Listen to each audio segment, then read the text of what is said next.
So it's funny, I just mentioned Bastet in the previous reading, and she is our next entry. Bastet, or otherwise known as Bast, is the most powerful and widely known Egyptian cat goddess.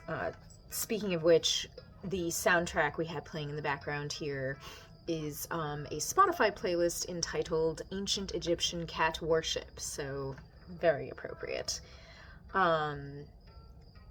Back to Bast. She is the daughter of the sun god Ra, sister of Sekhmet, also a powerful cat deity, and some people would argue that it's syncretization, they're the same goddess actually, just different aspects. The consort of Ta, and the mother of Mahis.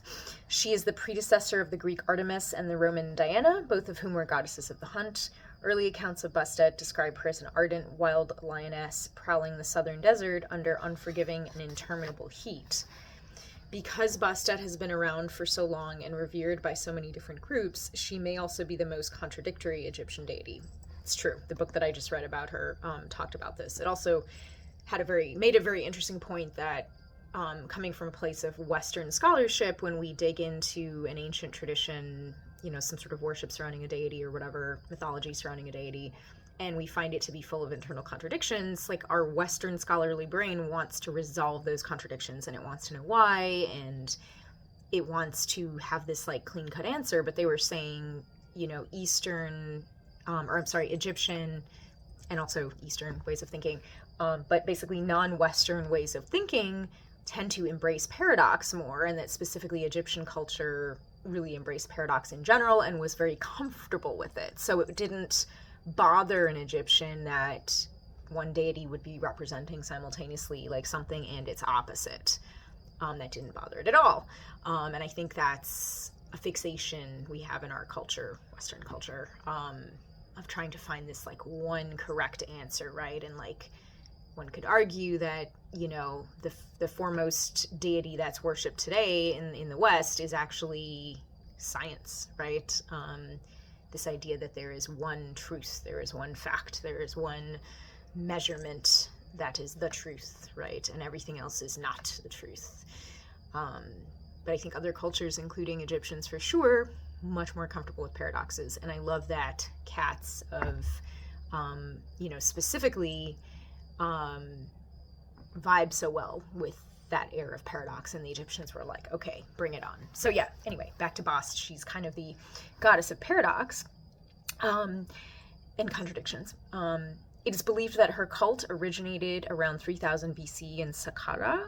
There on the pyramid of Djoser, she is depicted with a lion's head and was said to have an equally ferocious nature. And arguably this is when she was still Sekhmet, essentially, and then later Sekhmet and Bast sort of separated. She would wreak havoc in both heavens and earth when angered. However, the people believed that she could be tamed with music, dance, and alcohol. Was she merely a misunderstood, though unpredictable, wild child, pleasure-seeking goddess?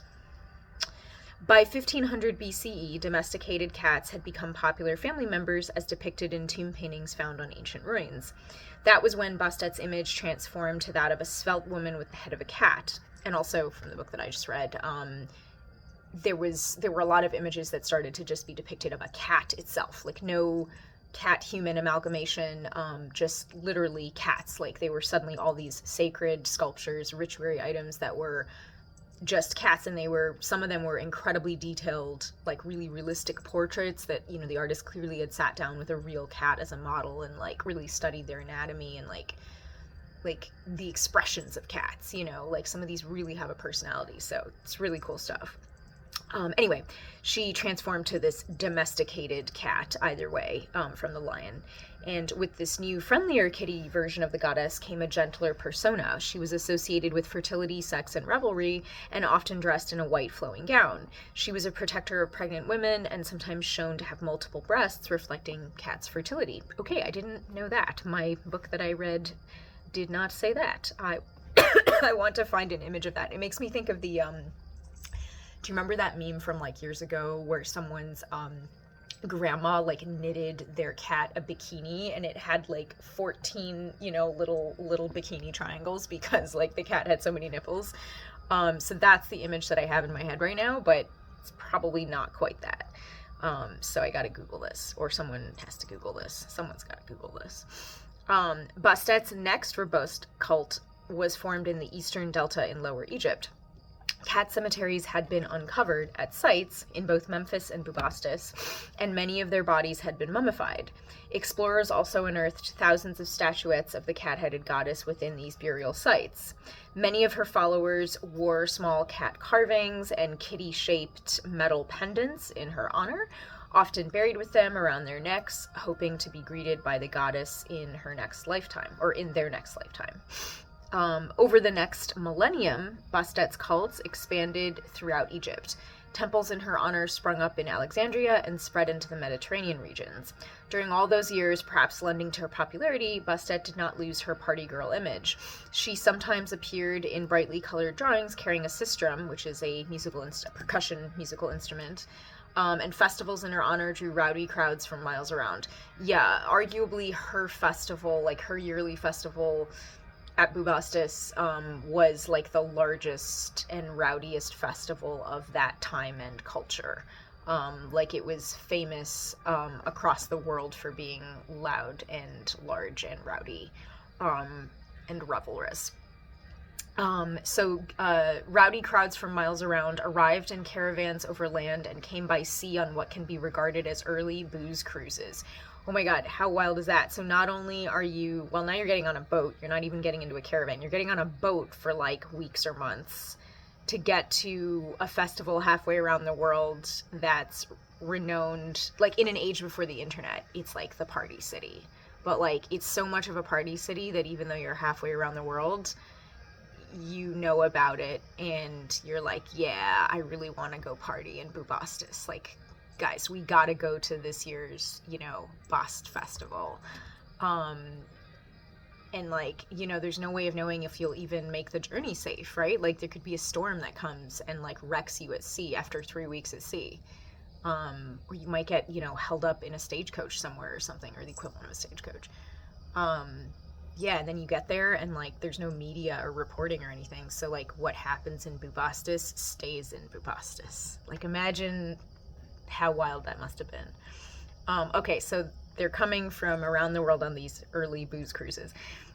The revelers brought rattles, sang loudly, and clapped their hands in joyous debauchery. We need more joyous debauchery in this world, I think. Once they arrived in Bubastis, sacrifices were made, wine was guzzled, and orgiastic celebrations continued well into the night. These parties could be considered human reenactments of cats' body behavior during mating season. All right, fertile, loud, and stopping at nothing to fulfill their biological desires.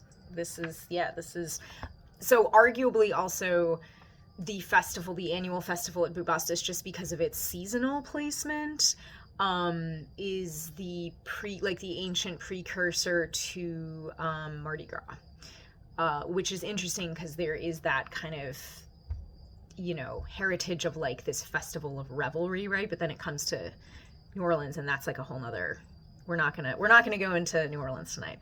But anyway, so body behavior at parties. Okay, these frenzied gatherings would have pleased Bastet along with the other feline goddesses, particularly those who are identified with lionesses such as Sekhmet, Mut, and Hathor.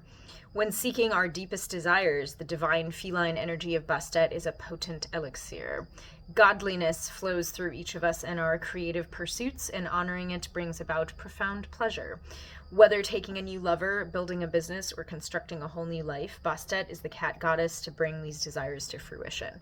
And yeah, I'll just say one more thing about, in my own separate study of Bastet, I think one of the things that really moved me the most, jokes aside, really, it made me feel was them talking about how in her tradition, joy and pleasure, genuine joy, genuine pleasure, were not seen as indulgences. If it was genuine joy or pleasure that came from alignment, from a state of alignment and creative expression and just passion, it was actually a form of worship or devotion to the divine, right? And so she was the emblem of that. And so if you worshipped Bastet, if you worked with Bastet, you were a pleasure seeker, but not in the name of just hedonism or superficiality. It's it's almost like Tantra, right? Tantra is like tends to be sex specific, but it's like if you extended the philosophy of Tantra to all pleasure. And there's probably some Greek philosophy that already did that. I feel like there is one, but I can't remember. But anyway, all that to say, she's a pretty cool cat. Yeah, I definitely think that I might be a priestess of the Latter-day Order of Bastet and the Velvet Paws. But let me know if you have any thoughts on that. If there are any fellow priestesses of Bastet out there, I would love to meet you. All right, this one got a bit long, but stay tuned for our next deity.